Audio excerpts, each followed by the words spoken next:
ఓం శ్రీకృష్ణ పరబ్రహ్మణే నమః. శ్రీమద్భగవద్గీత అథ ద్వితీయోऽధ్యాయः. సాంఖ్యయోగः.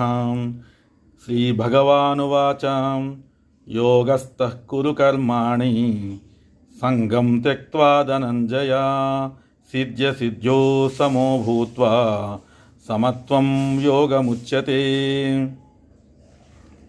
శ్రీ భగవానుడు పలికెను. శ్రీమద్భగవద్గీత 2వ అధ్యాయం సాంఖ్యయోగము. శ్రీ భగవానుడు పలికెను.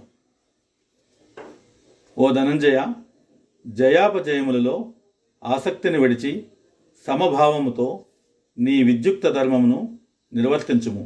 అట్టి సమభావమే యోగము అనబడును. హరి ఓం.